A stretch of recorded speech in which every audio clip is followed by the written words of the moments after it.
Lailatul Qadar itu tidak bisa kita tunggu semalam suntuk ini apakah malam Lailatul Qadar ya. Jadi sebenarnya tidak ada pembagian-pembagian awal Ramadan 10 hari itu adalah rahmat, 10 hari kedua adalah pengampunan, dan 10 hari ketiga adalah terhindar dari api neraka.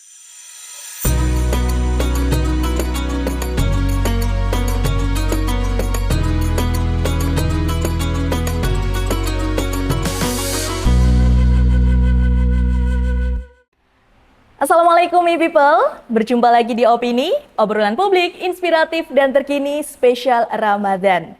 Gimana puasanya? Masih semangat ya? Alhamdulillah kita sudah menjalankan ibadah puasa hari ke-19.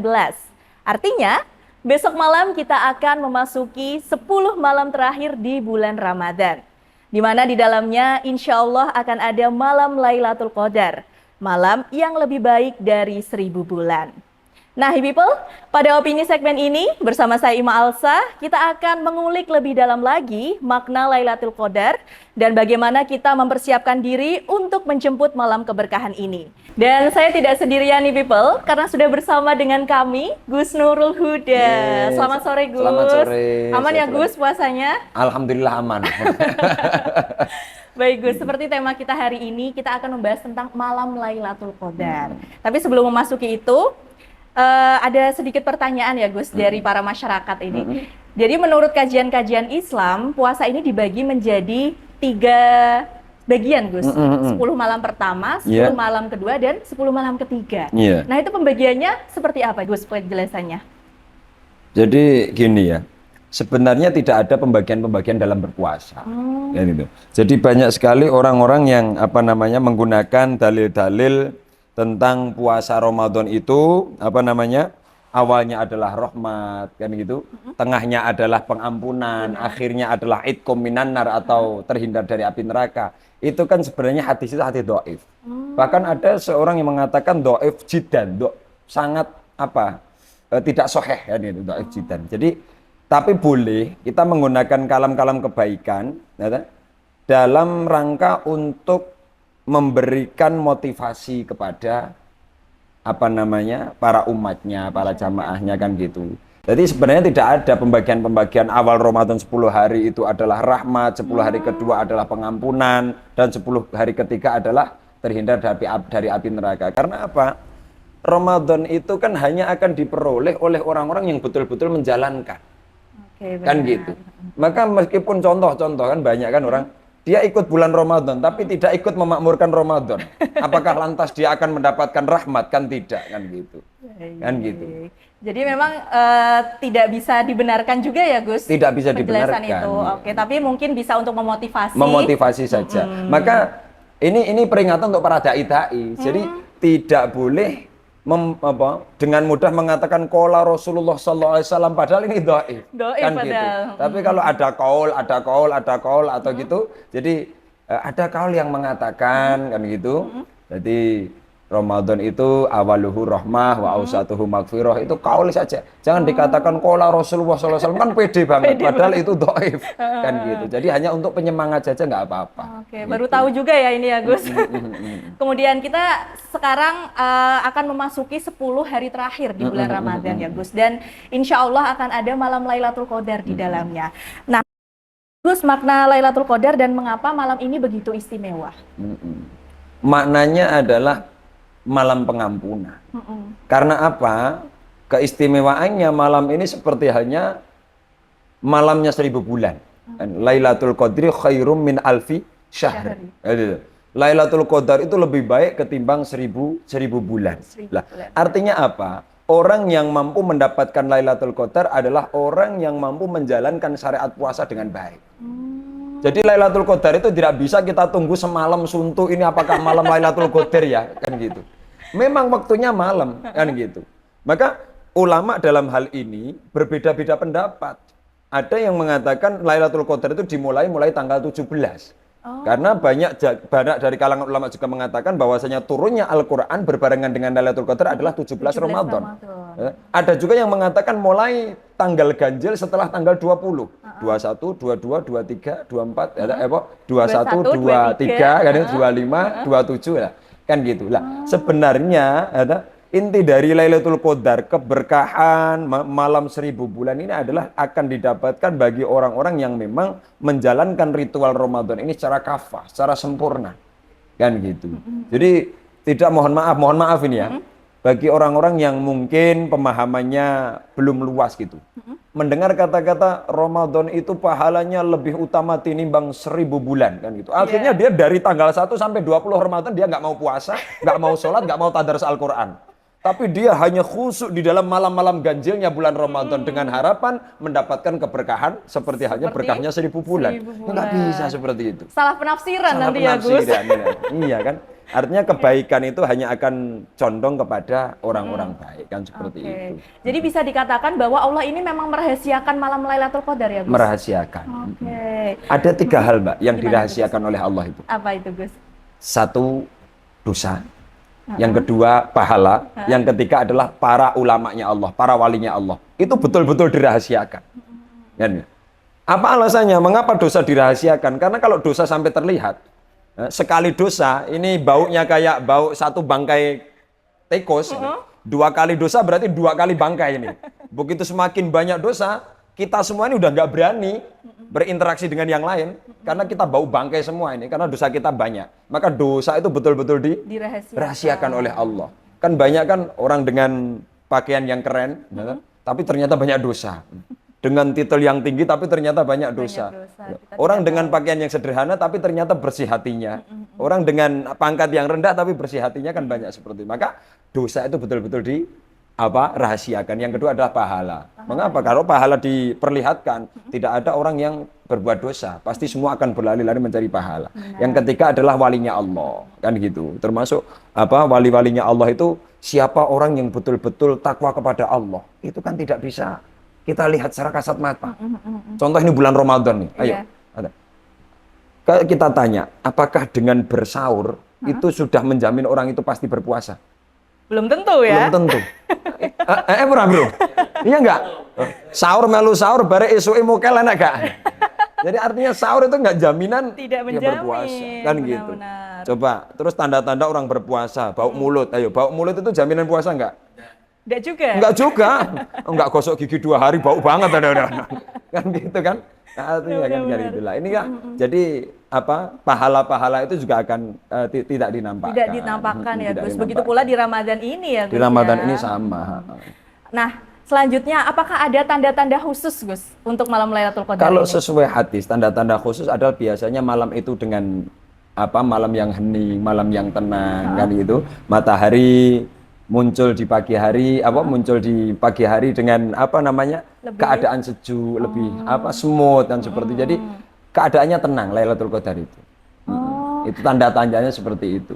Tapi untuk tahun ini itu para ulama terdahulu ada yang mengatakan bahwasanya ketika puasanya itu dimulai hari Rabu. Kemarin hari Rabu ya? Hari Rabu atau Kamis kemarin? Rabu ya? Ada yang Rabu, ada yang Kamis ya. Lah itu malam Lailatul Qadarnya adalah malam tanggal 25. Ada perhitungan. Ada perhitungan rumusnya seperti itu. Tapi kan yakin ya, intinya kan hal-hal seperti itu bukan dari Rasulullah. Jadi boleh kita ikut, boleh juga tidak. Ya pada dasarnya intinya gitulah. Malam Lailatul Qadar itu bagaimana kita mampu memanfaatkan Ramadan ini dengan baik. Dari mulai malam pertama sampai nanti terakhir. Mohon maaf. Dalil tentang masuknya Ramadan. Man fariha bidukhuli Ramadan haramallahu jasadahu 'alan niran. Kita tuh cukup bahagia menyambut datangnya Ramadan. Itu jasad kita haram atas neraka kok. Masya Allah. Iya kan? Artinya ketika kita mau mencari banyak pahala, kumpulkan banyak pahala dengan berbahagia dengan menyambut datangnya Ramadan, haramallahu jasadahu 'alan niran. Lah kalau sudah Allah mengharamkan jasad kita atas neraka, apalagi yang akan kita minta? Wong itu menjadi tujuan akhir dalam kehidupan kan. Benar. Kita minta surga dan terhindar dari neraka. Itu. Dari mulai awal kita cari kejar Lailatul Qadar itu dari awal. Iya. Nah, kemudian Gus, apakah mungkin gitu seseorang mendapatkan Lailatul Qadar tanpa menyadarinya? Mungkin tidak. Bisa jadi. Bisa jadi. Kan gitu. Jadi orang itu akan diberikan akan diberikan rahmat oleh Allah, itu sesuai dengan kebiasaannya. Orang meninggal dunia itu bisa jadi dia husnul khotimah, mati dalam keadaan pas sujud karena dia memang ahli sujud. Jadi dia akan dicabut nyawanya sesuai dengan dalam keadaan bersujud, sesuai dengan kebiasaannya. Lah, kita yang terbiasa qiyamul lail seumpama.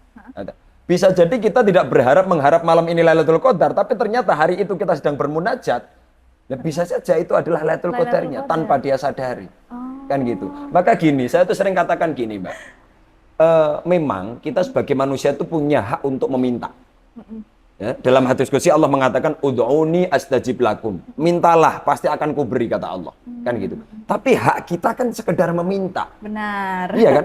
Meminta apapun itu menjadi hak kita. Iya. Tapi pengkabulan atas doa yang kita panjatkan itu sudah menjadi hak prerogatif Allah. Kita tidak bisa memaksa nih. Hak kita adalah meminta sebanyak-banyaknya. Allah punya hak untuk mana yang harus diberi, mana yang belum, mana kan yang gitu. Ditunda, mana gitu yang ya, ditunda Gus? kan gitu. Itu hanya Allah. Maka sering saya katakan, jangan jadikan doa kita itu hanya sebagai sarana permintaan. Tapi jadikanlah doa kita ini sebagai sarana pengabdian. Karena logikanya gini, Mbak, orang minta itu sekali minta, 2 kali minta, 3 kali minta, nggak dikasih, motong dia. Iya kan? Nggak mau lanjut doa lagi. Kan gitu kan? Sama dengan teman-teman ngajuin proposal itu sekali tertolak, sekali nggak di ACC, 2 kali, nggak mau ngapain ini. Iya benar sih Gus. Tapi kalau sarana pengabdian, kan gitu, dikasih nggak dikasih tetap mengabdi, wong mang kewajiban kok. Wa ma khalaqtul jinna wal insa illa liya'budun kan. Tidaklah Allah menciptakan jin dan manusia kecuali untuk beribadah, menyembah kan gitu. Kalau doa kita jadikan sarana pengabdian, ya sudah, yang namanya ngabdi nggak usah pikir ini Lailatul Qadar nggak ya. Kalau iya aku ingin berdoa, kalau enggak besok aja. Gimana ini? Ini yang salah tafsir nanti. Iya kan konsepnya gimana? Akhirnya apa? Selama bulan Ramadan dia hanya mengharap datangnya Lailatul Qadar, malam-malam yang lain dia nggak mau berdoa. Repot nanti. Kan gitu kan. Sama halnya nanti puasa pertama sampai ke 20 nggak doa ya Gus. Nggak doa. 20 sampai selesai baru doa. Dengan harapan apa? Ketemu dengan Lailatul Qadar. Gitu, baik. Nanti kita setelah yang satu ini Gus akan membahas amalan-amalan apa saja yang perlu kita laksanakan gitu selama bulan Ramadan ini dan untuk menjemput malam Lailatul Qadar. Jangan kemana-mana, people, tetap di Opini.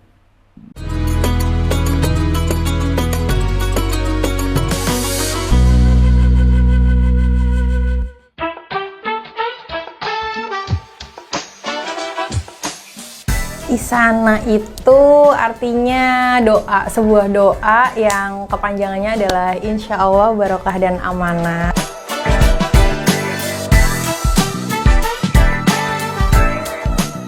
Bikin ada blus, ada mukena, ada dress juga, dan ada baju koko anak juga ada.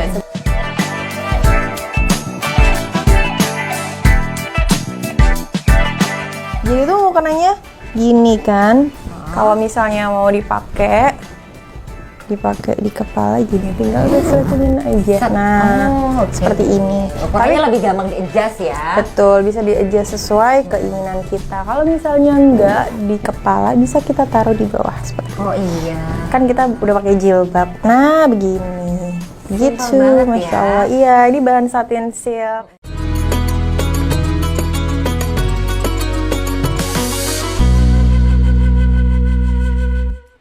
Hai people, tadi kita sudah membahas begitu seputar makna Lailatul Qadar dan sudah disampaikan juga oleh Gus Huda. Kalau berdoa itu jangan dijadikan sebagai permintaan tapi juga pengabdian begitu ya. Kita lanjut lagi ya Gus ya. Oke, Tentang amalan apa saja yang sebaiknya kita lakukan selama Ramadan ini dan untuk menjemput malam Lailatul Qadar nanti. Ada doa khusus apa tidak Gus? Secara spesifik bahwasanya tadi saya katakan di awal, Lailatul Qadar itu adalah perkara yang baik, perkara yang suci, perkara yang indah, perkara yang bersih. Maka Lailatul Qadar ini hanya akan singgah kepada orang-orang yang bersih juga. Kan gitu. Jadi bagi orang-orang yang memang banyak menjalankan ibadah, ritual-ritual Ramadan, dimulai dari awal Ramadan, insya Allah akan cenderung mendapatkannya. Tapi dalam hal untuk amalan, ini saya punya sebuah catatan ya, banyak sebuah catatan. Bagi mereka yang memang tidak mampu menjumpai malam Lailatul Qadar, tapi menginginkan mendapatkan pahala seperti halnya mendapatkan pahala Lailatul Qadar, itu ada doanya. Gimana Jadi itu? doanya ini, barang siapa yang membaca la ilaha illallah al-halimul karim subhanallah rabbis samawati sab'i wa rabbil arsyil azim thalatha marrah kaman adraka lailatal qadri wa yambagi al-adyanu bidzalika kalimatin. Jadi dikatakan barang siapa orang yang membaca kalimah ini ya, setiap malam 3 kali, maka dia akan mendapatkan pahala seperti halnya pahalanya Lailatul Qadar. Jadi selama bulan Ramadan, mungkin ba'da maghrib, ba'da tarawih, amalan ini dibaca sebanyak 3 kali, itu pahalanya seperti halnya mendapatkan Lailatul Qadar. Seperti itu. 3 kali setiap malam 3 ya, kali Gus? setiap malam, kan gitu. Harapannya mendapatkan apa?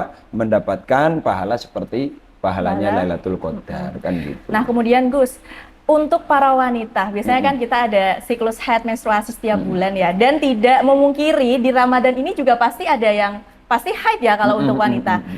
Ada doa khusus nggak Gus supaya tetap mendapatkan pahala orang puasa? Jadi gini, perempuan itu sebenarnya ada pahala yang lebih besar ketimbang pahalanya puasa. Itu perempuan. Oh iya tuh Gus. Wah, Khususnya di bulan Ramadan. nyimak banget nih ya saya Iya. ya. Jadi apalagi yang sudah berkeluarga. Jadi ketaatan seorang istri kepada suami itu mengalahkan pahala apapun.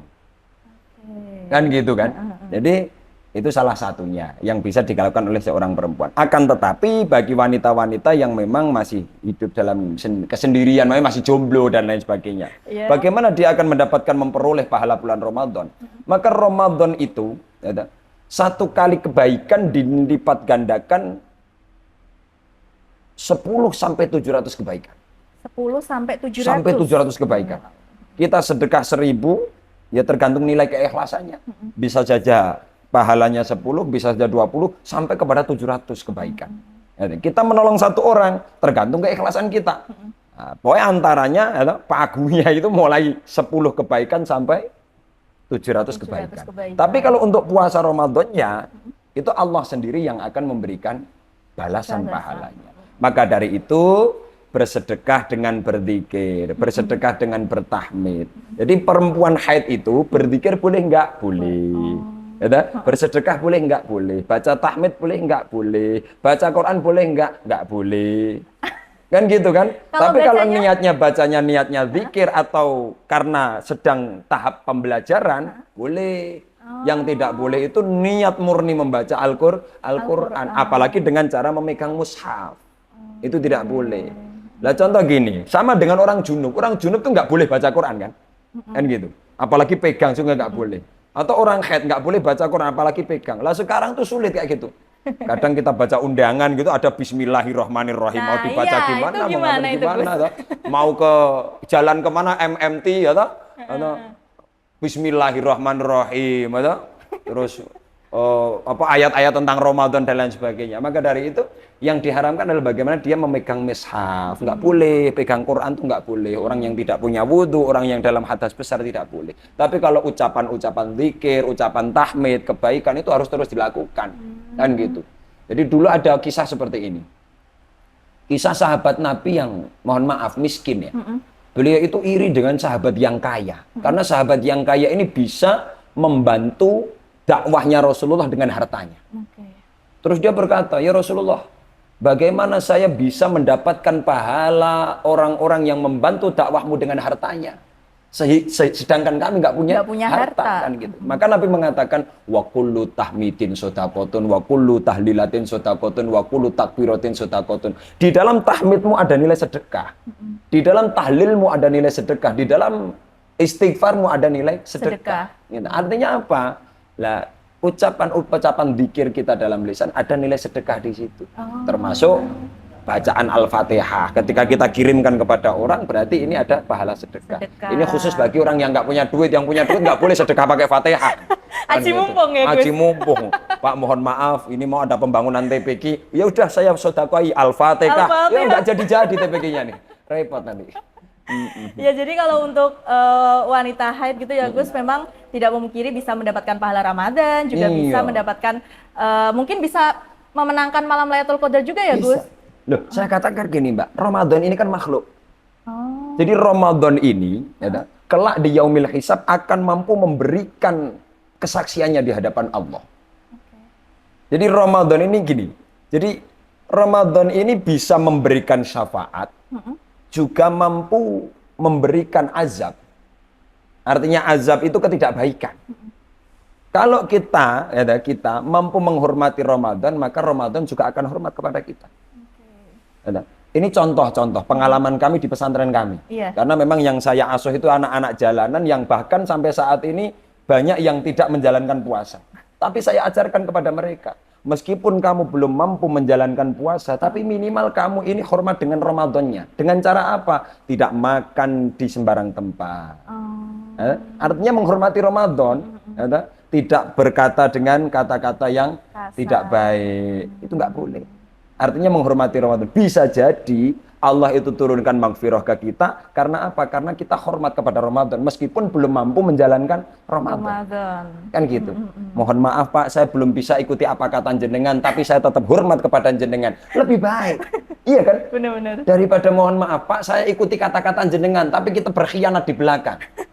Dan itu lebih menyakitkan. Benar-benar. Ramadan itu kelak akan menjadi saksi. Akan memberikan pertolongan kepada kita di hadapan Allah Subhanahu wa taala. Maka kalaupun kita belum mampu menjalankan, minimal kita menghormatinya dengan cara apa? Yaitu tadi saling menghormati orang yang sedang menjalankan berpuasa. Jadi meskipun mohon maaf mungkin tidak puasa gitu ya Gus, menghormati dengan cara tadi, nggak makan. Iya, nggak makan depan di, orang puasa di ya, depan Gus? orang puasa. Itu namanya menghormati Ramadannya kan gitu. benar-benar Kan sekali. memang gitu.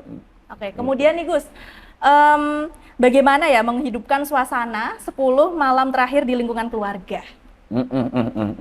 Ini kebanyakan gini, orang tua saat ini tuh banyak tuntutan, ya, tapi nggak ada tuntunan. Banyak tuntutan, nggak ada tuntunan. Iya, itu orang tua sekarang itu kebanyakan seperti itu. Jadi menuntut anaknya untuk menjadi baik, tapi dia sendiri tidak berbenah untuk menjadi baik. Lah ini menjadi repot. Jadi termasuk gini, orang tua yang hanya menuntut kebaikan atas anaknya, tapi dia tidak mau berbenah dalam dirinya, itu termasuk kedoliman orang tua terhadap anak. Oke, berarti orang tua bisa zolim ke anak juga. Jadi bisa. Loh, saya sering katakan gini, surganya seorang ayah itu terancam manakala anak dan istrinya masuk dalam neraka. Hati-hati cah lanang, cah lanang hati-hati. Surga seorang laki-laki itu terancam manakala istrimu dan anak-anakmu masuk di dalam neraka. Iya, karena apa? Karena bisa jadi istri masuk neraka karena kurangnya pendidikan dari suami. Bisa jadi anak masuk neraka karena kurangnya pendidikan dari orang tua. Maka ayah ini menjadi tonggak utama keselamatan dalam keluarga. Dan maka dikatakan innama amwalukum wa auladukum fitnah. Ini hati-hati. Sing hati-hati ya kepala keluarga ya. Ini para calon-calon kepala keluarga. Bagaimana cara kita meningkatkan kualitas amal dalam keluarga? Dimulai dari orang tuanya dulu. Orang tuanya mencontohkan untuk membaca Al-Quran, anak pasti akan ikut. Orang tuanya menyontohkan sholat berjamaah antara ayah dan ibunya, anak pasti akan ikut di belakangnya. Bukan hanya sekedar mengatakan, Dek, sholat belum? Dek, baca Quran dulu.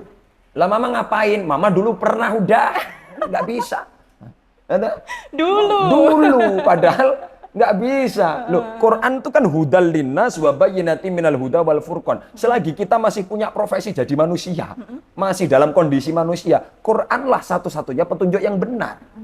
Lah padahal kita sebagai manusia kan belum sampai tujuan. Iya, benar. Artinya Google Map kita belum berhenti.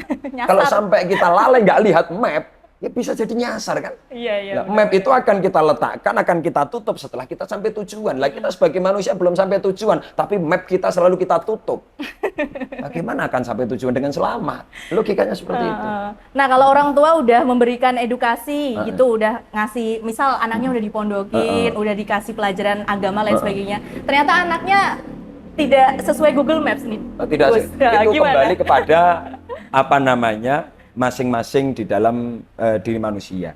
Jadi anak itu setelah akil balik itu sudah tidak lagi dosanya menjadi tanggung jawabnya orang tua. Kan gitu. Kadang ada ya gini. Selama ini kadang kan gini. Sing digembor-gemborno ki anak aja ngampe durhaka karo wong tua. Anak aja ngambil turut. Itu koyo-koyo iki medeni banget wong dene.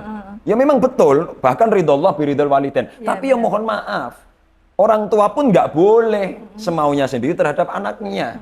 Kan gitu, semaunya sendiri terhadap anaknya. Lah kadang kalau memang orang tua sudah maksimal mendidik anak, tapi anak memang belum mampu untuk dididik, wis pasrahke karo Gusti Allah mawon. Ya Allah, kula ora sanggup titipane jenengan abot tak balekno. Nggih, kula sing enteng-enteng mawon, sing abot bagian jenengan. Kan gitu. Baik, terakhir ini ya Gus. Ada pesan nggak untuk e-people yang mendengarkan kita supaya puasanya ini tetap aman, tetap semangat dan bisa berlanjut gitu amal ibadahnya sampai setelah puasa nanti? Oke. Assalamualaikum warahmatullahi wabarakatuh. Teman-teman yang dimuliakan oleh Allah Subhanahu wa taala, dikatakan bahwasanya man hadhara majlisal ilmi fi Ramadan kataballahu bikulli qadamin ibadatus sana. Yang artinya barang siapa orang yang mau datang ke majelis ilmu di dalam bulan Ramadan, maka Allah akan memberikan pahala setiap langkahnya seperti halnya beribadah 1 tahun. Jadi orang yang mau hadir ke majelis ilmu di dalam bulan Ramadan ini, Allah mencatat pahala setiap langkahnya ibadatus sanah seperti halnya ibadah 1 tahun. Itulah pentingnya kita mencari ilmu, hadir-hadir ke majelis taklim di dalam bulan Ramadan. Ayo kita jaga kesehatan diri untuk mensucikan hati, memurnikan hati, menjaga keimanan. Jadi al-istiqomatu afdhalu min alfi karomah. Istiqomah itu lebih utama ketimbang 1000 kekeramatan. Artinya di bulan Ramadan ini kita membaca Quran 5 lembar setiap hari lebih utama daripada 1 juz setiap hari tapi hanya sampai 7 hari saja. Jadi 5 lembar setiap hari, genap sampai 30 hari, itu lebih utama daripada 1 juz setiap hari tapi cuma 7 hari, setelah itu selesai nggak baca lagi. Maka keistiqomahan kita dalam beribadah, baik itu sunnah maupun wajibnya, mari kita lakukan supaya kita mendapatkan keberkahan Ramadan. Baik, terima kasih Gus sudah berbagi ilmu dan juga hal-hal yang sebelumnya kita tidak ketahui ya Gus. Akhirnya kita tahu setelah mendengarkan talk show opini kali ini. Dan e-people, mari manfaatkan malam-malam istimewa ini dengan memperbanyak doa, ibadah, dan juga amal kebaikan. Dengan harapan semoga Allah menerima puasa kita dan mempertemukan kita dengan malam Lailatul Qadar. Dan untuk e-people, jangan lupa terus saksikan opini hanya di channel YouTube Semarang Pemkot. Kita akan menyajikan berbagai informasi seputar kota Semarang dan selama Ramadan ini akan ada info-info menarik seputar Ramadan. Saya Ima Alsa beserta Gus dan juga kru yang bertugas mohon pamit undur diri. Terima kasih. Wassalamualaikum warahmatullahi wabarakatuh.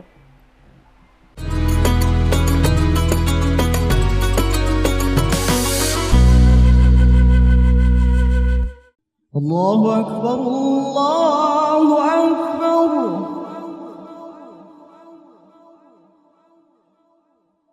Allahu Akbar, Allahu Akbar.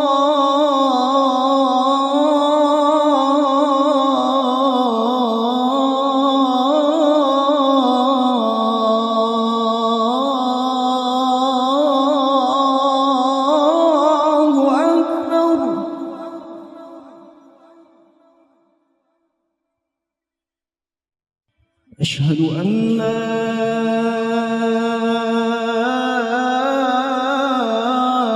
إله إلا الله.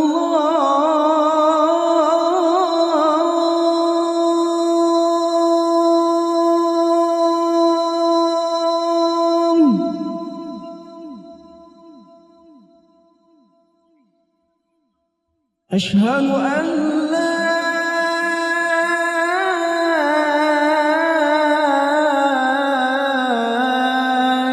إله إلا الله.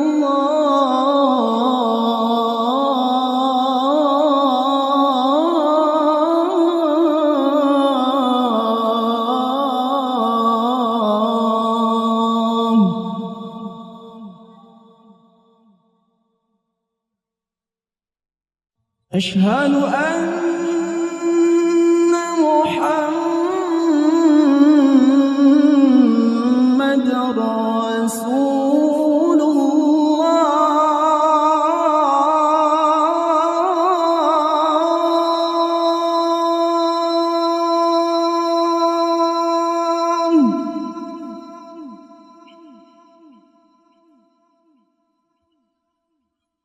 أشهد أن محمد رسول الله.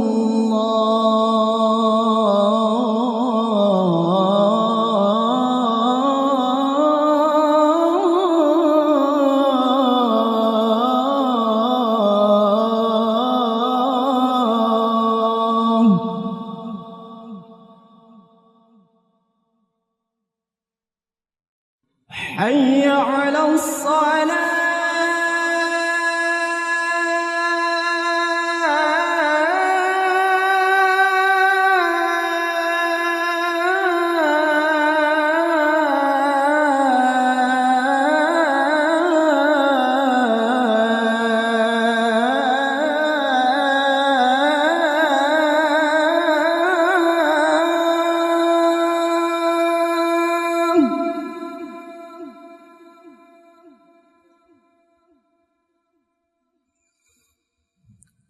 حي على الصلاة.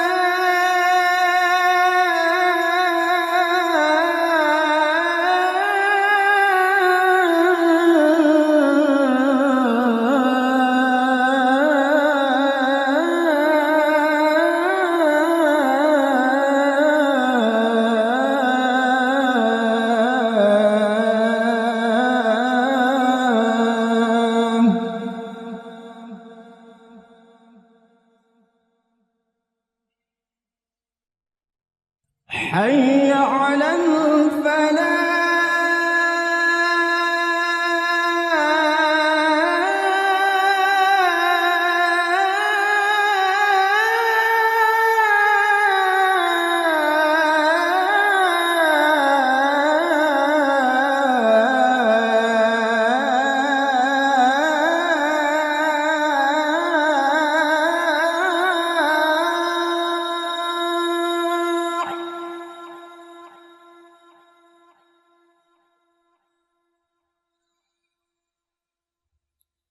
حي على الفلاح.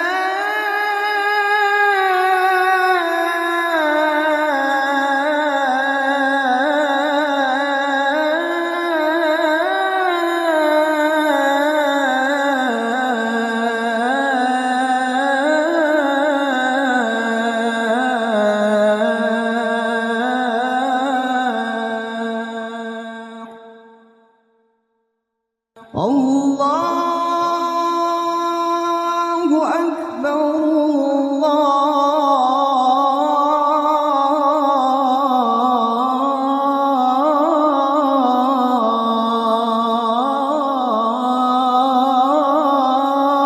الله أكبر.